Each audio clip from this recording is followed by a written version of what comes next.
All right. Good afternoon. Folks. Yeah. Hi. Let's give everybody a little time to join in the room. But thank you, everybody who's coming in for joining this month's meeting. Always a great time. This month, we have the pleasure of Margaret Millett is back with us. I'm sorry, did I? You pronounced it correctly. It's Millet. All right. Anyway, so for anybody who didn't catch her last time, Margaret Millett is an MBCP, among other things. She is the CEO and founder of Seamless Horizon Incorporated. She has driven business continuity across Fortune 300 IT and financial service companies in the US and Ireland. And she is the 2023 Business Continuity Institute Lifetime Achievement Award recipient and a sought-after global speaker and author. And beyond that, I'm going to let the both of you tell us more what we're doing here. Sure. I'm Keith Pearson. So I'm the deputy director for the VOP. And today I asked Margaret to join us because last time her session was curtailed slightly due to technical issues. But she's so passionate, such a professional, top-tier speaker. I really wanted to have her on to do her justice. And today we were looking through multiple topics, but the one that I think we agreed on was what executive leaders are looking for beyond the resume. And before this session, we were just talking amongst ourselves, you know, the whole dynamics of the industry is shifting. You know, everyone's using ChatGPT to perfect those resumes, and everyone has an amazing resume. So now we have, you know, other challenges beyond that. And then I think that kind of segues into this. So thanks again, Margaret, for having us, or for coming on the call. Well, Jeff and Keith, thank you very much for those kind words. Jeff is going to be my driver since I was not able to. I'm still having a few technical difficulties on the DRI platform. I don't know why. I must have a gremlin in my house. But I'm happy to share with you some of my experiences. Like I said, I've worked for 10 companies, and it's just been an interesting journey that I've been on in my career. So I'm happy to share some things that I've learned over the years. And I'm going to just say this, I'm still learning. And so I think that we can all learn from each other. So without further ado, Jeff, if you want to move us along to the next slide, please. I sure can. And first, I'm going to pop out of here so you just see the slides. Okay. Thank you. Okay, so what are executives looking for in a resume? Well, I'm going to be honest with you. If I knew that, I'd have a job, you know, where I'd be, you know, queen of the business continuity realm of the world. But I'm just going to give you what I think the insights are of what I believe a leader who is going to be looking for somebody to run their global resiliency program at an organization is going to be looking for. So if you could move to the next slide, please. All right. So we're going to talk about what I believe a resume should look like in order to get you through the path through to get to the executives. And I'm going to share some insight on why I think some candidates don't make it to that round. And then again, how you should maybe position your resume. You know, we all know about ChatGPT, we know about Claude, etc. And that's great. But I also still think that those are tools that maybe represent you or maybe not. I think it's also how comfortable are you working with it and massaging it? Because, for example, you know, one thing that I've noticed about using AI, it uses a lot of dashes. If you look at really formal business writing, that's not how we really communicate.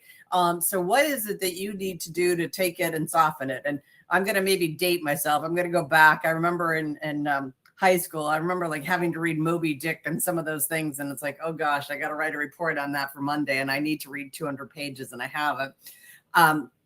You know, Cliff Notes is not necessarily what you need to know about Moby Dick, but yet maybe it's going to help you write a paper, maybe help you get through a quiz, but maybe not to get a great grade. So think of it as those types of analogies. What is it that you need to think about? And you know what? We're all still human. We all still make mistakes, even though we have spell check and all these other great things. And then taking the time to get ready for that interview with an executive. You know, again, how much you prep in advance can actually make a difference on your time in front of that executive. Next, please. All right. I need you all to think differently. So I know that you're maybe having a military background. My dad is a proud veteran of World War II in the Navy. He is no longer with us, but even though he was only in for, I'm going to say 16 months, he was very proud Navy veteran. I need you to start and think about what you need to do to impress your senior leaders in the military or taking that transition over to civilian life.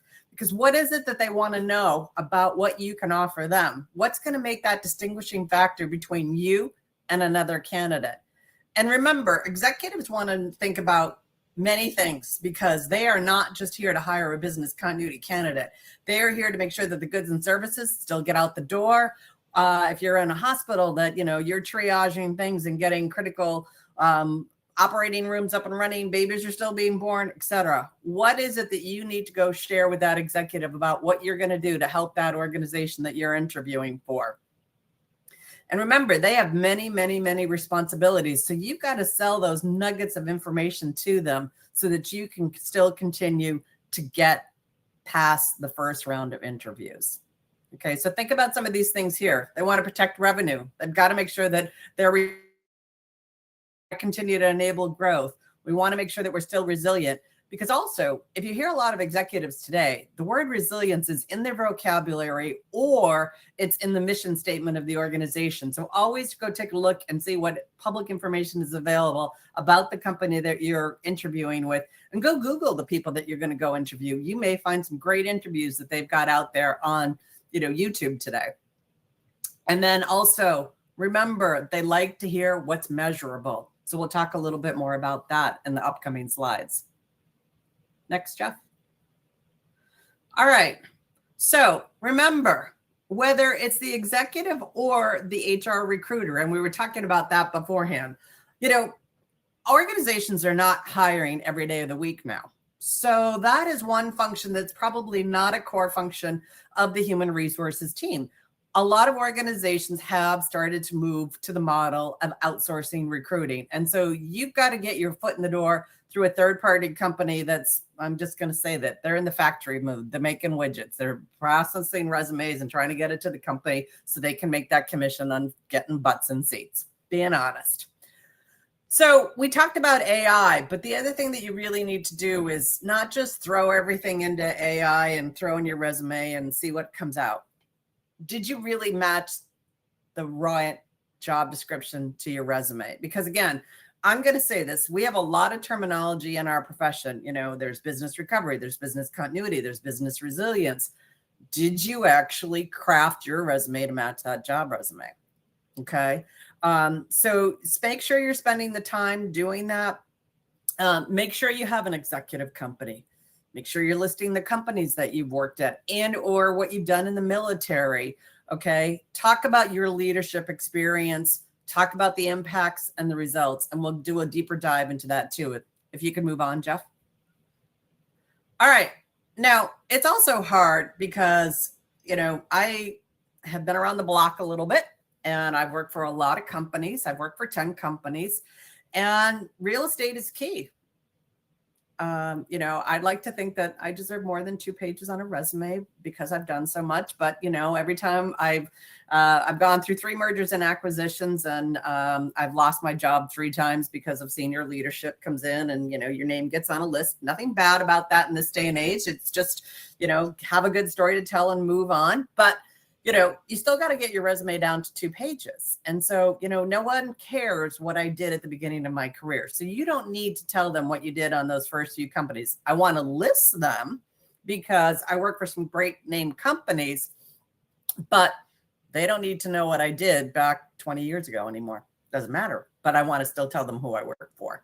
So, get creative with the space, but don't get your resume so small that they can't read it, meaning don't go below size 10 font. You can get a little funky on the spacing in between, but play around with it.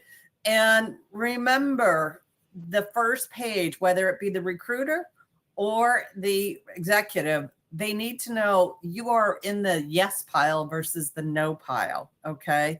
So start and think about who you are, what is unique about you, what are the industries, etc. Now, one thing that I didn't put on here that I'm going to also highly recommend. Before you apply for any job, well, first off, let's take a step back. make sure you're checking LinkedIn every day. Like when I've been job searching in my career, you know, I get up, I do my morning routine, I go for a walk, I go make my breakfast, and then I have my coffee and I sit down at my computer. And then I start searching what's out there today for jobs that I want to apply for. Now, don't wait till next Friday to go apply, because guess what? That job may no longer be accepting candidates.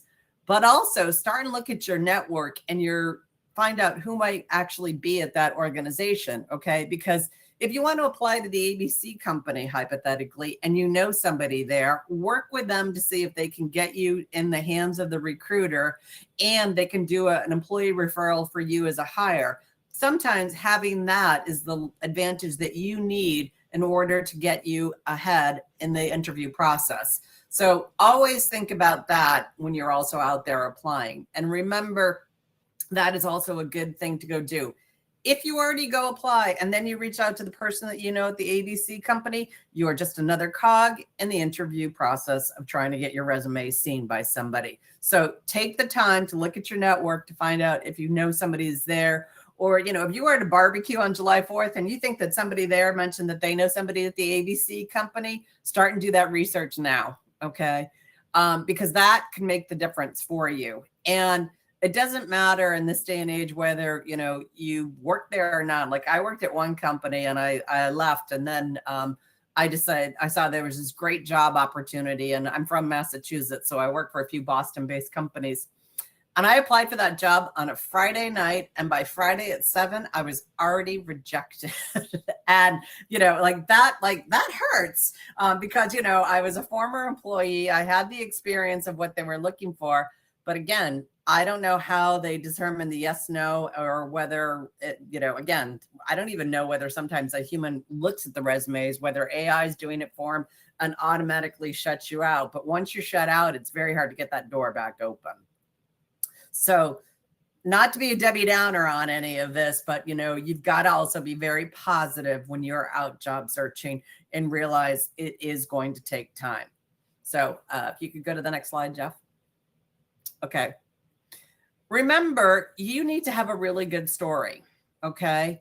You need to show them why you are that unique candidate that's different than everybody else. So, you know, I'm going to say this. Oftentimes people will take their current job description and use that to go populate their resume. You've got to start and think like an executive. So what do they want to know about you that's going to distinguish you from all the other candidates? So start thinking about what's that good story that you want to go tell them in the written resume that you are putting together. Because again, it's nice to know that you're responsible hypothetically for putting together a business impact analysis, a risk assessment, continuity plans, and you're in charge of exercising. You want to make sure that you're showing them the wow factor of what you're doing to help support that program. So think about some of these things that are there. Okay. The other thing that I'm going to say is always ask to see other people's resumes. It gives you great ideas because, you know, I'm going to say, I'm not sure if there's a tried and true formula on what a resume should look like, but I always like to see what other people have because, you know, they might do something that's different. They might have something totally, you know, great on that opening executive summary of theirs or something along those lines. So ask to see other people's resumes. You know, it's not top secret information. So ask them to share them with you and get some ideas. Okay. The next slide, Jeff. All right. Remember, don't talk about, you know, what your job description reads. Tell them what you've done that's the wow factor. Because again, you want to be able to say, like, you know, I supported, hypothetically, we just came off a World Cup. If you can say that, hey, I helped support my organization because we had operations in Atlanta, Santa Clara, and New Jersey. If you can go tell them something that's that wow factor, that's maybe going to be that distinguishing factor that's going to get you in. And you can say that hypothetically, World Cup was what, over 5 weeks? If you can say that I was able to ensure that we didn't lose any revenue, and for that 5 weeks, we could have potentially lost $1 million. That's what they want to know, is that you were able to keep the lights on, save them that $1 million, and that you were able to do it without skipping a beat. And you had everybody ready and raring to go ahead of time so that if something happened, boom, we switched over and we still made that $1 million. That's what you want to go tell them, because that's going to be that distinguishing factor on your resume versus somebody else's. Okay. You can go to the next slide, Chef. All right. Remember, I'm an executive. I need to make sure that I can make sure that I stay in that CEO position, and I can be able to tell the board of directors or the trustees, or I can feel comfortable on the next finance meeting with Wall Street that, hey, we are good. So these are the topics that CEOs really, truly care about. Not that they don't care about other things, but this is what they really care about, because this is what's going to continue to make them get their paycheck every 2 weeks and those nice big bonuses that they get. Again, got to make sure we're keeping the revenues in here. Got to have the money coming in the door. We got to continue to get new customers. Got to continue to reduce that risk profile. And that's a very unique landscape in this day and age, whether you are a domestic or an international organization. Okay. Compliance. I'm going to say this. I've worked at some companies where people would think like, hey, you don't need to worry about compliance. Somewhere deep down inside, every organization has to worry about some slice of compliance, whether it be their own internal compliance or externally. So they also want to make sure that their name is not on a list with a regulator or anything like that, or that, again, they have audit off their backs. We need to make sure that operations continues to go, because remember, you need to make sure that somebody's answering that 1-800 call, somebody is taking the money in, somebody is sending the money out, somebody's loading a truck. What is it? How's it going to go? Now, reputation is kind of interesting, I find, in this day and age. A lot of people will think like that's got to be a special slice of the pie, the reputation. We live in a day and age where, you know what, everything's going to happen right here. As soon as something goes bump in the night, we know about it now. Okay. So to me, your reputation is taking a hit the moment it has hit the media waves. All right. So again, how long, like hypothetically, if I were at Starbucks, if the mobile app is not working because of something, how long do you want to be hearing people complain that I can't go get my mocha latte, whatever? And I'm not faulting Starbucks. It happens to all of us that the apps go down. But, the moment that people can't go get something, they either go without for today or they go to another coffee shop to go get a coffee. And, then you're going to hear about it. Hypothetically, if you go into the office this afternoon and somebody couldn't get their coffee this afternoon after lunch, that's going to be the topic of conversation all afternoon at your office, that the mobile app might have been down at Starbucks today. Is that what you really want? Because again, that could then be something that people are talking about over the weekend, etc. Employees. Now, I always tell CEOs that I am your insurance policy. I am the one that's going to make sure that the lights are going to stay on, that we're going to continue to offer goods and services. And then when you're trying to tell employees about the importance of doing business continuity, I remind them that they need to help support this program so that they can get paid on the 15th and the 30th. Because if there's not enough revenue coming in the door, guess what? There might be layoffs, and nobody wants to lose their job. Or they want to make sure that they're going to get their bonus, et cetera, or that they're going to have travel and development money, training and development, all of those other good things. We are also a society that relies on technology to do everything. You go get your hair cut and they are using Apple to book your next appointment, to have you pay. So even if you are a small business owner, you are using technology to make sure that you can do run your organization. Therefore, no matter how big of a company you are, whether you are a 1 or 2 person organization or you are some large global company, you are all using technology. And we all rely on other companies to help us make the lights stay on. So what are those companies relying on? The supply chain and so on and so forth, because again, it's the domino effect. And, we hear today about, product recalls. We hear about, because of the current state of affairs, that, we might not be getting something in 2 months' time now. Like, what is that impact going to be? Soon, we're going to be heading into all the major holidays, no matter what religion you are. What's going to be the product that you might not have in a limited supply, whether you're starting off with Diwali all the way up to, a Passover and Hanukkah and Christmas, etc. So what is it that might not be available because of supply chain issues? Okay. Next slide, please. All right. So start and think about what your story is that you want to share with them, that you were able to reduce recovery time by X%, that you were able to manage crises among X number of countries, that you were able to protect X number of employees, that you helped get through X number of audits, so you were able to reduce risk by this. You have helped provide the following to help the executive leadership make better informed decisions. Okay. Please keep that in mind. They want to know what's your wow factor. Okay. So think about that when you are putting your resume together, as well as when you are preparing for your interview. Okay. Don't tell them that you did, 25 business continuity exercises. Tell them what you did in order to make sure that their organization is more resilient based on the fact that you did 25 exercises. Okay. 25 exercises, that doesn't mean anything to them. They want to know that you've trained X number of people, that you were able to solve a nugget of an issue that had been out there before that no longer is an issue because you went through and you did an exercise with them, or back to World Cup, that you prepared them in advance so that if something happened, they weren't going to lose $1 million. So that's the wow factor that you want to get out there and share with them. Okay. If you could go to the next slide, Jeff. All right.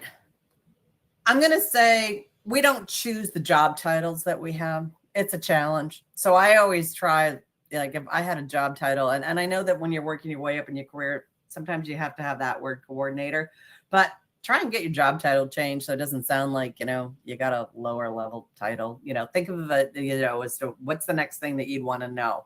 So remember, you need to distinguish why you need to do this. And so the other thing that I'm going to say is I mentor a lot of people, and sometimes they get stuck on one adjective. Like I'm going to just use the word demonstrate. Don't always use the same word demonstrate. This is why, get your thesaurus out there. Think about other words to show that you demonstrate, and, that you led or that you, illustrated, figure out what it is, but don't use the same words all the time. And start and use terms like executive influence in your job and your resume. Why not? You are influencing the executive, so call it out, share it with them, because again, you might not be able to share that executive influence story if you don't get a seat at the table for the interview. So that's why your resume needs to be talking about that. We all need to show that we can work well with others. Okay. That is what we do at Business Continuity. But the other thing is try and also call that out in your resume, that you are working well with others, and that you coordinate your program amongst 9 other departments. Now, I know you're not going to have the real estate to call out those 9 departments, but hypothetically, if you can say that you do that, that's what you want to share with them. We all have probably very small budgets, but you can somehow jazz up that you are responsible for a budget, and that you're able to keep your checks and balances in line, because again, a lot of CEOs have to deal with people who overspend their budgets, by the way, within the first quarter of the new fiscal year. So show that you are fiscally responsible and share that story with them as well. If you have done a lot of work with the boards or the regulators or clients, share that. Why? Because you can then say that you keep them at arm's bay, that you help bring in new business. Again, when you're doing a resume, you can't say that you help bring in, a $5 million contract with the ABC company, but you could say that you help bring in, 3 new clients that had a grand value of $7 million or something like that. That you can talk about. Or, what else are you doing to help that organization and that strategic plan that you're doing? Because again, companies are going to do mergers and acquisitions. They're going to, move to other states for tax advantages. They might be setting up a new operation in Latin America. What is it that you want to show that you can do? And then, I'm going to say this also, a lot of organizations, the other thing that happens is no one leader stays for long. So you also have to be able to show that you are dynamic and that you can go and continue your program no matter who is your boss or your boss's boss, because nobody stays at an organization as long as they used to in this day and age, or even at the top leadership at the company that you're at today. Chances are that's a moving chess puzzle and you're got the pieces moving around. So think about how you can do that, because the other thing that sometimes, you hear with continuity professionals is like, Yep. I'm on my fourth boss in less than 2 years. And you've got to stay positive because, it's not easy to go out and get a job. So you've got to stay positive and keep the program alive and floating. And, but when you're interviewing, you've also got to stay positive about that. Like, yeah, we've had a lot of changes going on, but, we've been able to keep the program alive and afloat, even though we've had a lot of leadership changes. Okay. Next slide, please. All right. Also, remember, executives hear from everybody or every department practically from the organization, whether it's facilities to cybersecurity, to the marketing team, to the legal department, to HR, to, the customer service. So we have a huge vocabulary of jargon, just like every other department at your company. So keep it simple. Talk about things in real words. So like on my slide here, in my illustration, I have business resilience. I also highly recommend that anytime you're presenting to leadership and or anybody else in your organization, capitalize the words in your program. So capital B, capital R, call those out with capital letters so that you are drawing the attention of the reader to things that you do. Because you know what? Business is a term that practically everybody uses, but you do business resilience, so capitalize it. I try not to use any abbreviations in front of leadership because they have alphabet soup every day for lunch. And so how do you make yourself different? Help them understand. Remember, they are not business resilience professionals like you are, so you need to help connect the dots. You need to make sure that when you are meeting with them, these terms that are on here, that you are bleeding them into the vocabulary, not blending, bleeding them in so that they can understand why you and your team are important.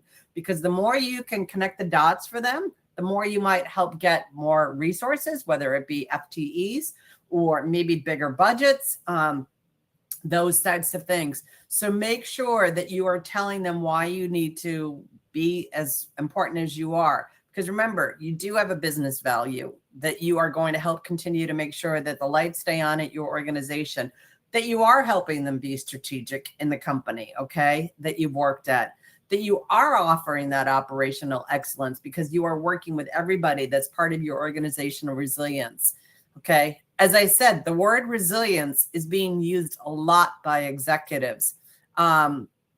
So think about that because you want to make sure that it's being used. And that's what I'm saying. Do a little homework on the organization that you're interviewing with, because chances are you can quote something back to them. And that also shows to them that you have done your homework. It is a competitive advantage this day and age to say that, you have resiliency, but you also have to just continue to share that why you are that competitive advantage, because you've helped them get through some sticky situations. It's hurricane season right now in the United States. However, we've been fortunate. It's been a mild hurricane season. But what happens if all of a sudden this weekend we have Hurricane Amy that's working their way up from Florida all the way up to Massachusetts? You need to be able to share that story of how you've helped an organization, whether your company is experiencing Hurricane Amy or not, or what you've done in the past to be able to show that you're going to help continue there. And then again, time is money. So you have to make sure that you can share that story of that, hey, at my current company or, in the military, I've been able to make sure that we've continued to keep operations going, that we have gotten things up in the time frame of prioritized business functions within the recovery time frame objective that they needed. And that, we have already worked with those lines of businesses to embrace business continuity so that thinking about business continuity or disaster recovery is not an afterthought, that it's part of business as usual. So share some of those success stories of what you and your team have been doing.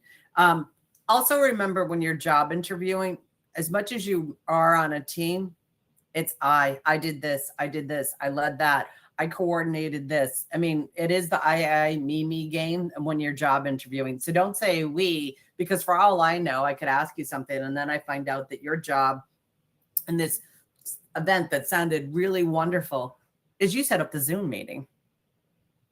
So have your story to share on what you did to help contribute to that wonderful nugget of information that you want to share. Jeff, if I could ask you to go to the next slide, please. All right. Go back to alphabet soup, but you do need to show that you are that subject matter expert. We are very fortunate in our line of work that we have a lot of certifications that we can obtain. Shout from the mountaintops what you have, okay? Now, I did use abbreviations here because of the sake of real estate. However, on your resume, don't put DRI. They won't know what that is, but they might have heard of what the Disaster Recovery Institute International is. So spell things out for them so that they know what it is. And don't put, like, I have my MBCP. Spell it out. Let them know what that means so that they can tie back to it. Provide your certification number.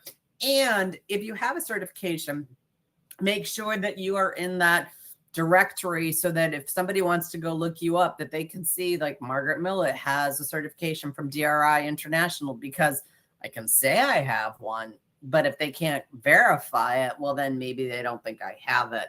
So talk about, what you have, or even if you don't have it, that you are in the process of obtaining.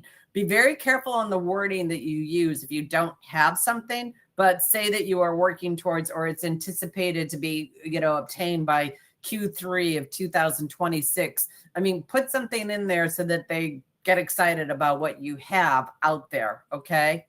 And, if you can say anything else that you think is important for them to know about you and your line of work, then by all means, share that with them. Okay.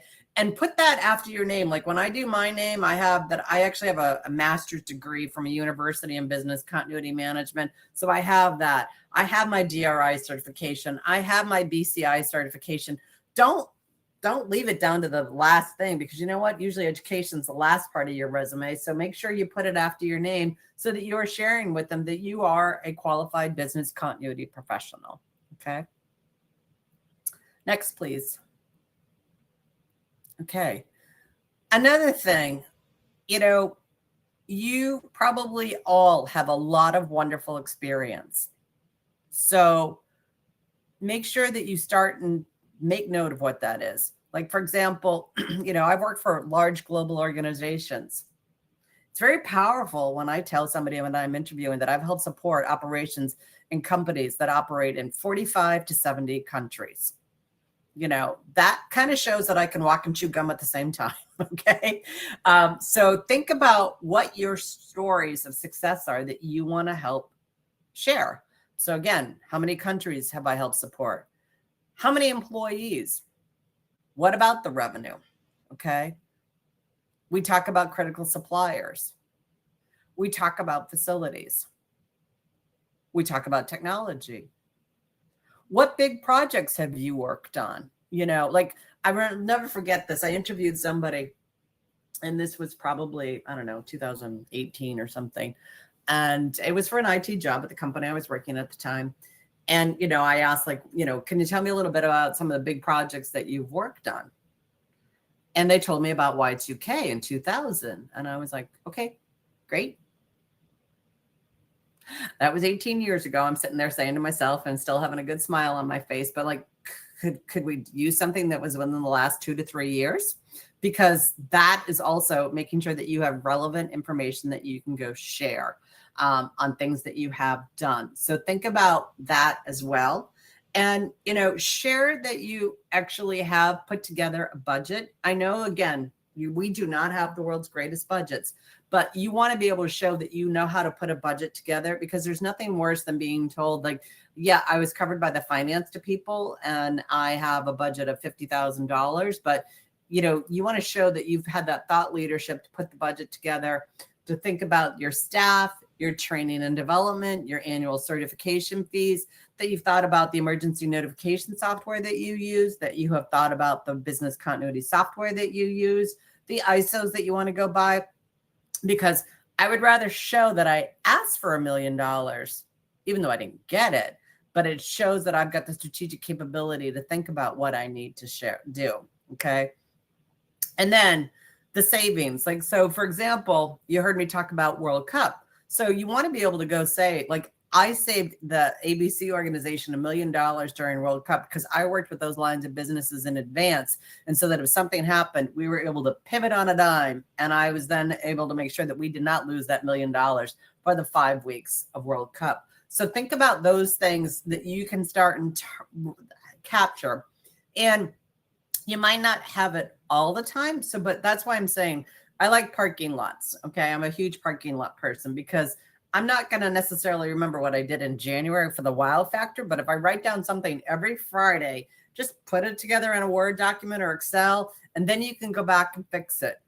And the other thing, we were talking, Keith and Jeff and I were talking beforehand, and it's like, I never would have thought that I'd gone through 3 mergers and acquisitions and I would have lost my job 3 times because my position was eliminated. So the other thing that you really need to do, no matter where you are in your phase of your career, is do yourself a favor, and every January, make sure you have an updated resume, that you've also spent the time and updated your LinkedIn profile. I was at a wedding a couple of weeks ago in Massachusetts, and I was talking to a friend of mine's son, and he's, 24, and he's, going to be doing some stuff. And I'm like, I think I can help you out with some stuff. And I said, let me know who you want me to introduce you to on LinkedIn. And he told me he didn't have a LinkedIn profile. And I was like, how do you be 24 in this day and age and not have a LinkedIn profile, no matter what line of work you are in? So, do yourself a favor, because the other thing is if you lose your job tomorrow and you don't have these things in order, it can be a little bit of a panic button that you've got to potentially not want to go hit. So do yourself the favor and make sure that you are thinking about what you would want to have in your resume, what you want to have out on LinkedIn. And also on LinkedIn, I also don't recommend that you ever have that green banner open to work. That shows desperation, in my opinion. But there is a functionality behind the scenes, and I'm not a LinkedIn expert, but you can turn on open to work so that recruiters can reach out to you. So make sure you always have that turned on, because even though you're happy where you're at today, there could be a wonderful opportunity that presents to you that, could make you decide to start a new chapter in your career. So think about those things as well. If you could go to the next slide, please. Okay. Now, we've all been 5, and we've all probably wanted to tell the world about everything that we've done. But remember, I said this before, get copies of other people's resumes, okay? See what they do. Don't make your resume look like a 5-year-old put it together, okay? Make sure that you have good formatting. There's nothing worse than, you start something and it goes on to the next page. Try and figure out where the page cuts should go, that, you don't have good dates, that you have. The other thing that a lot of people do is the current job description will read past tense. That's going to automatically probably put you into the no column. Always make sure that whatever you're doing today is in the present tense. So remember, too much text. Remember, don't go below a size 10 font, maybe 11. That you want to really think about your accomplishments. And again, I don't care what line of work you are in. Don't, again, make it too technical, because remember, it's got to get through the recruiter. It's got to get to the senior leadership person. So think about those things. Have that executive summary, because again, that's going to be like, okay, you've done these key things, which is what I'm looking for in a candidate. Remember, have some metrics, tell some great stories about what you've done. And also, like I said, if I were to go out and do something today and I said the term business recovery, I probably wouldn't hire me, because that's not the in term for our profession. So make sure that you are using things that are correct, unless it is the terminology that is being used by the company that you are interviewing with. So again, I would never use the term business recovery anymore. I wouldn't. It's not in vogue. But if that's what the company is using on the job description, then yes, I will use it. And don't go course correcting people during an interview. And either, like, I wouldn't go on that interview with that company and say, well, business resilience is an old term, so, I'm going to be using the term business resilience. use whatever they use. You can change the culture and the vocabulary once you get your foot in the door as an FTE. So make sure that you are, beating to the drum of the company that you are interviewing with. Okay. If you could go to the next slide, please. Okay. Now, we all know, we've been talking about it, the, application tracking systems. Okay. Please spend some quality time thinking about what you need to do to get through. All right. I'm also going to say this, ChatGPT, Claude, etc. I have not been playing around with them as much to see if there's been an improved success rate with people getting an actual interview because they put their resume through it. I'm going to say this. I know a lot of people who are still seeking employment, and it's a hurry up and wait. I can tell you when I was out searching for jobs, when I lost my last job through downsizing, I was seeing some companies that were out there every quarter with that same job, and they are still out there. And that was in 2024, and it's now 2026. And, that's where I'm going to say sometimes these companies are just putting jobs out there. I don't know how or why LinkedIn hasn't caught up with them, but we can't be looking for, a coordinator of exercising at a company every quarter. You're just not. But, be mindful if you see it time and time again, chances are it is not legit. The other thing that I highly recommend is never apply for the job directly on LinkedIn. Always go to the company website and make sure you apply there. And also always save a PDF of the job description that you applied for when you are in the process of applying, because if you don't do it at the time you submitted your resume and your cover letter, and then you ask for it from the recruiter, it might not be the exact same one that you thought, because, for example, it could say 10% travel, and then you get the one from the recruiter, it could say no travel, or it could say 50% travel. And that could be a game changer depending on what you wanted to do in your career. So always get a copy of that so that you know what you've applied for. It's just like, if you were going to go buy a house, you'd be saving a copy of the specs, knowing that it's 2.5 bathrooms that you're looking at, etc. So make sure that you always think about that. And I'm just going to say this. Have a second set of eyes, look at your resume if it's the job you really want. I mean, I'm going to say this, you should always have a second set of eyes, looking at stuff before you do a resume. Because, for example, did you put a period in? Does that sentence make sense? Did you forget a word? There's no going back once you've hit the submit button, okay? And always send your resume and your cover letter as a PDF. But think about what these things are that you really want to have. That's the distinguishing factor. Now, the other thing that I always tell people is start looking at jobs, even though you're not there yet on your career journey. What is the next job you want in your career? How are those job descriptions being worded as to what they're looking for in those candidates? Because maybe that's some vocabulary that you can beg, borrow, and steal from. What are the skill sets that they're looking for that next level of job? And do you need to start working on that as well? Or do you need to start talking about some of those things so that they realize like you are a strategic thinker and you are going to get them to the next level up in the game for the continuity program at the company that you're applying for? So think about some of those things and think about what you maybe need to be incorporating into your resume. I'm going to say this. I don't think anybody's cracked the nut on how to get through the application tracking systems. And if anybody has, well, then that's the next topic for a DRI VOP webinar. Okay. And I'll be signing up for that one. Okay. If I can ask you to move on for me, Jeff. Okay. Again, I can't spend enough time on this one. The biggest turnoff for me when I look at resumes is grammar, typos, bad formatting. Okay. Somebody who's trying to give me a large resume, like, for example, even when you're fresh out of college and somebody wants to give you a 2-page resume, I'm like, really, you don't have enough experience. So get it down to 1 page. Like I said, I've done a lot in my career. I'm not going to give you a 3 or 4-page resume. It's not worth my time and effort. I'm not going to get past you. So get it down to a good 2-page resume. Okay.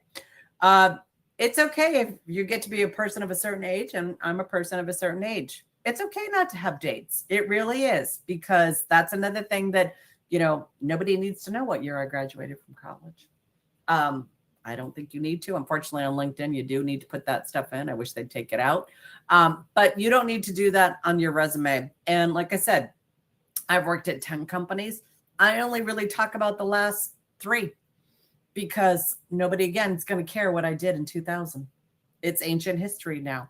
So think about what's the big factor that you want to have. And, like, for example, I worked at IBM.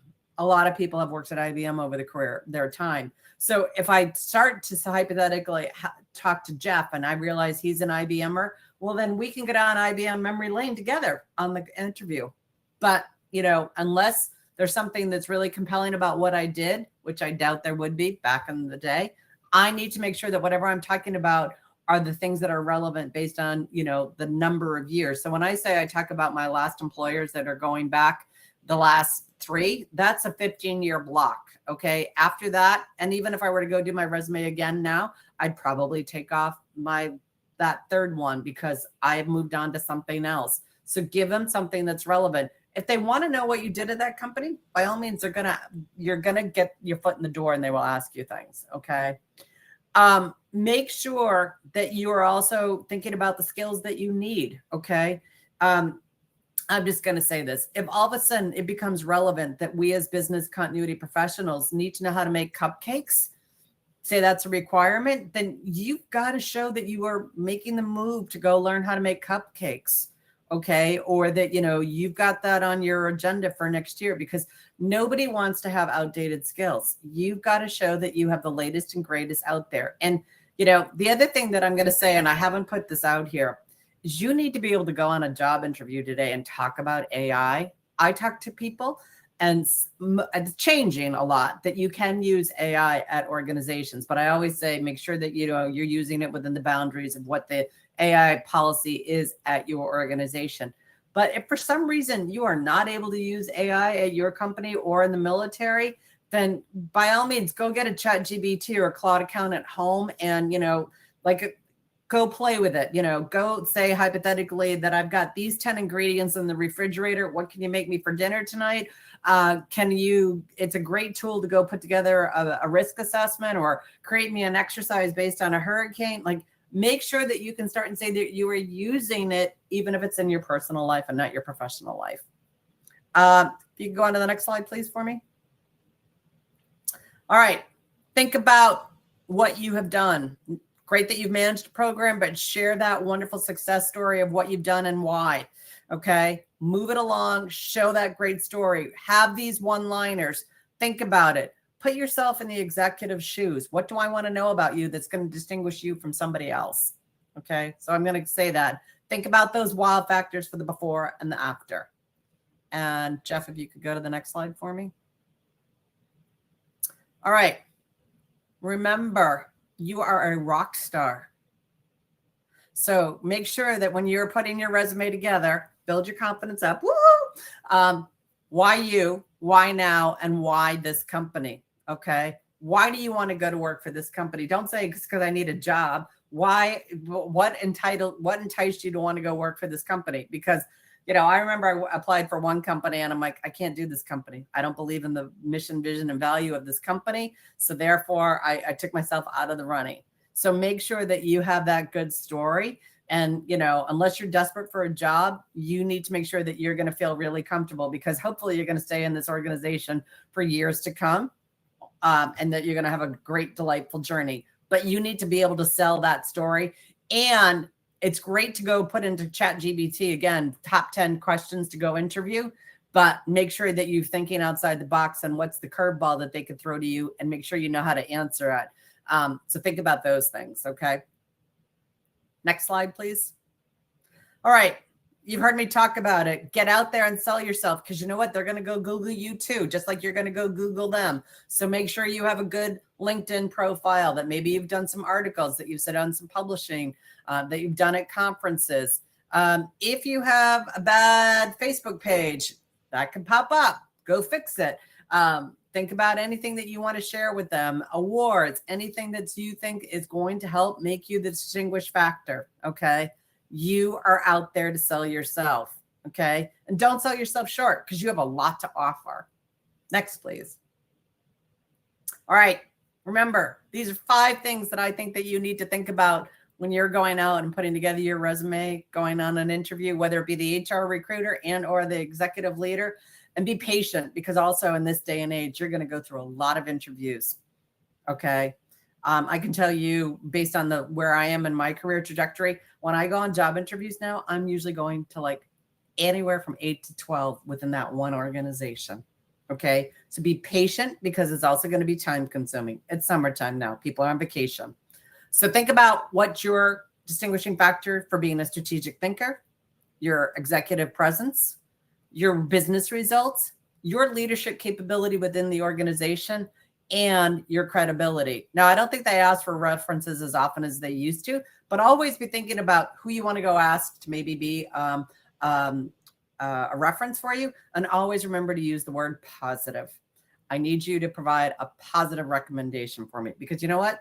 I can give you a crappy one too. But if you ask me for a positive one, hopefully I'm going to say yes or no. And don't take it to heart if somebody says no. Just move on and know not to go to them in the future. Next slide, please. All right.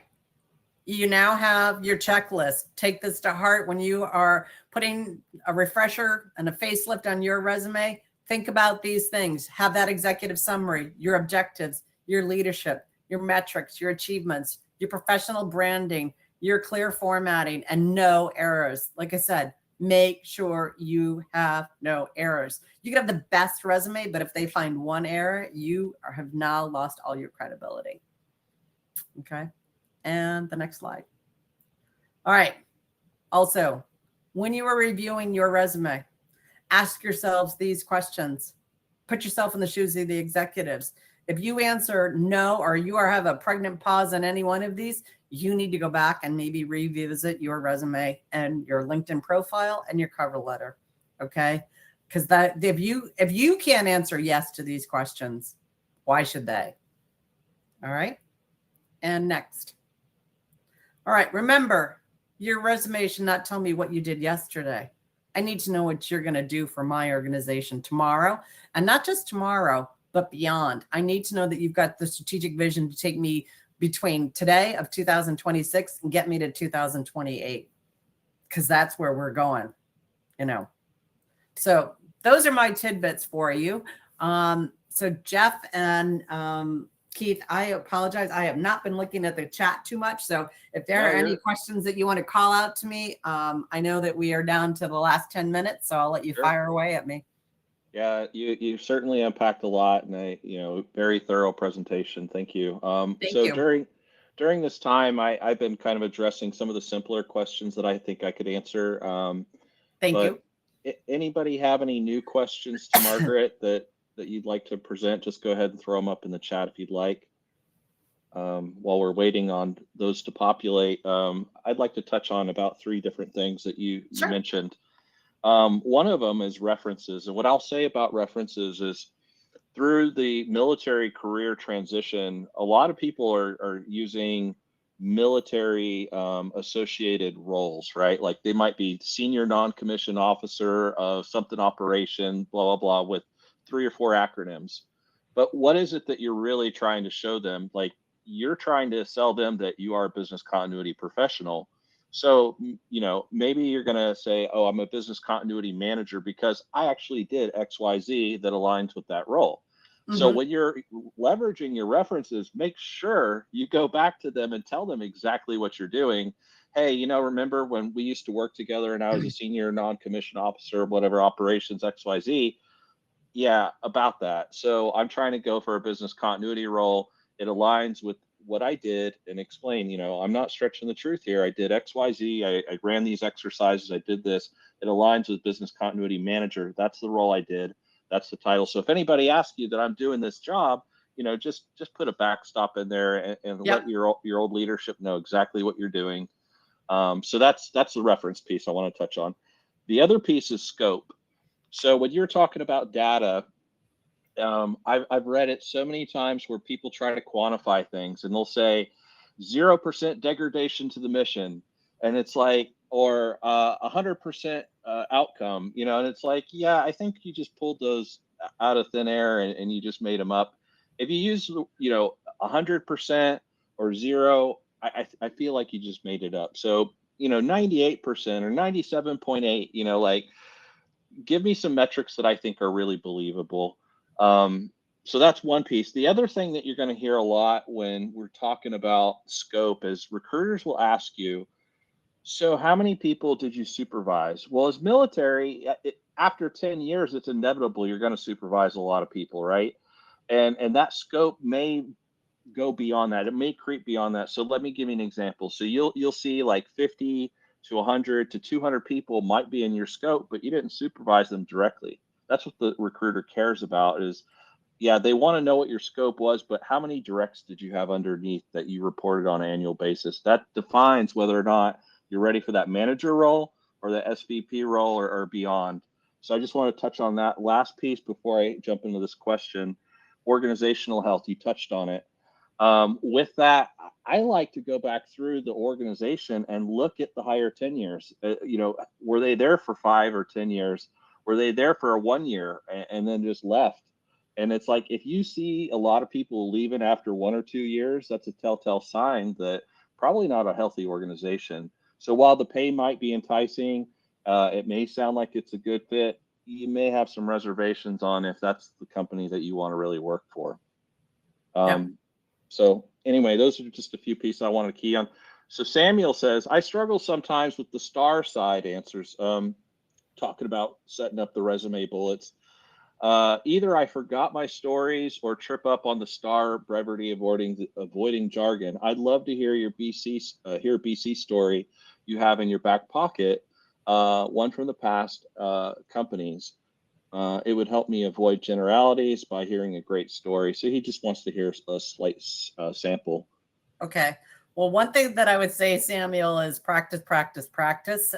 Meaning, if you feel like you get tripped up on it, then you need to come up with whatever that, I'll say, script is. So like one thing that I will share is, I've worked at organizations where I've been told that I've inherited a wonderful business continuity program when I'm interviewing. It's world-class, it's this, it's that. I get there and I start to look under the hood, to use a car analogy, and it's not what I feel it needs to be based on, the DRI practices or meeting up to regulators. And so I do let them know that I have put the brakes on a program because it needs to have a revamp, and that I'm going to work with internal audit and enterprise risk management to show them what the strategy is that we're going to use to get us to the point where it's going to be industry best practices. And, also that usually entails that I need a year to go start and course correct all that. And it might not sound like that's the world's greatest story, but I want to share with them that I'm going to really make sure that your program is world class, and then I'm going to go do that for you if I feel that when I come in and I start to evaluate it, that it's not where it needs to be. Another story that I will often tell people is a lot of people, when you go to a new organization, it's like, hey, Margaret, can you go run this big exercise? We want to go do this. We want to go do this big IT test. And I'm like, I need to go evaluate what we have, because I'm not going to go schedule this big exercise or test if we just have words on paper. And, think about the positive things that you want to share with them, because even though I might have a great resume and they think I'm going to come in and I'm going to set up this great exercise or disaster recovery test, if we've got a crappy program that I've just inherited, I'm not going to waste your time, money, and effort to go do something that's not going to be results driven. Yeah, totally agree. And then I have Jeff saying, yeah, I agree.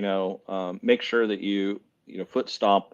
Make sure you have a third or fourth person to check your resume. I think when I was transitioning, I had 13 iterations, and luckily for me, I had a lot of good mentors, but it wasn't even ready after 13. I still felt like it was good enough to get me the job, but now I'm looking at it, a couple years back, and I'm like, gosh, that got me the job.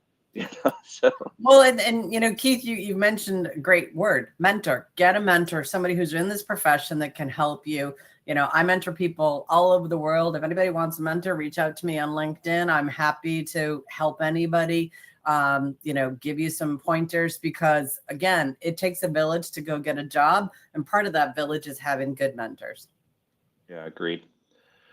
Well, it looks like we're up on time here. Last 20 seconds. Hey, thanks everybody for the comments. Again, Margaret, thank you for reaching out and coming on here.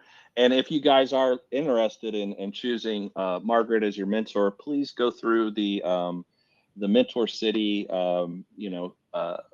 sign up on the VOP website.